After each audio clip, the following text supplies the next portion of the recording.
ये कहानी एक बिलासपुर गांव की कहानी है। एक गांव में एक किसान और उसके बेटा सोनू रहा करता था। वो बहुत ही ज्यादा गरीब था।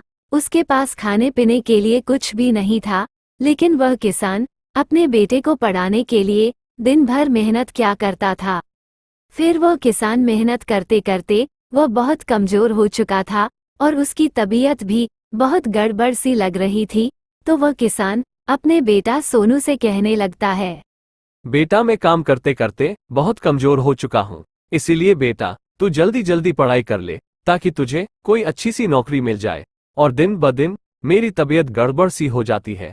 और हाँ, आज मेरी तबीयत बहुत गड़बड़ है। इसीलिए मैं चाह रहा हूँ कि आज मैं अपने फैक्ट्री में काम करने के लिए नहीं जाऊंगा। लेकिन मैं काम करने के लिए नहीं जाऊंगा तो कैसे चलेगा? मेरे पास और कोई रास्ता तो नहीं है ताकि हम लोगों का उधर से खाने पीने का इंतजाम हो जाए। अपने पिताजी का ये सब बात सुन करके सोनू को बहुत तकलीफ हो जाता है। फिर सोनू अपने पिताजी से कहने लगता है, ठीक है पिताजी, आज से आप काम पर नहीं जाएंगे क्योंकि सच में आपकी तबीयत गड़बड़ हो जाती है।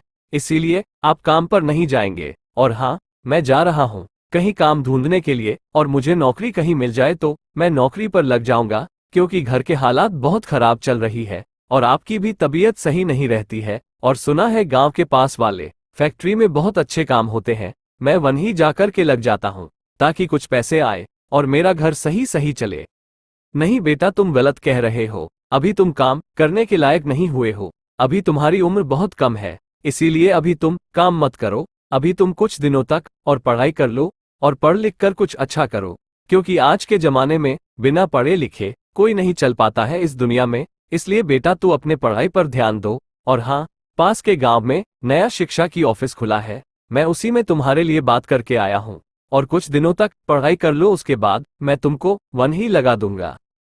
फिर वह किसान इतना बोल करके वहां से निकल जाता है अपने काम के लिए। वह किसान की सफर बहुत लंबी होती है और उस किसान के पास कोई गाड़ी नहीं होता आने जाने के लिए। वह किसान रोज पैदल ही आता और जाता। फिर वह किसान दिन को अपने काम पर निकल जाता और जैसे ही रात होती वैसे ही वह किसान अपने घर के लिए निकल जाता अपने काम पर से। ये सब नज़ारा उसके बेटा देख करके बहुत घबरा जाता है, क्योंकि उसके पिताजी दिन भर मेहनत क्या करता था और पैदल ही अपने काम पर जाता था। उसके पास कोई गाड़ी भी नहीं थी काम पर जाने के लिए। फिर इसी तरह कुछ दिन बीत जाते हैं। फिर वह किसान जो फैक्ट्री में काम क्या करता था, वो फैक्ट्री कोई कारण से ब्लास्ट हो जाती है। तो फिर वो किसान अपने घर आ जाता है। फिर उस किसान को खाने पीने के लिए कुछ भी नहीं बचता है उसके घर में। और फिर उस किसान की कुछ कमाई भी नहीं होती है, क्योंकि उसके फैक्ट्री में आग लग गई थी किसी कारण से। फिर किसान को बहुत टेंशन हो जाता है।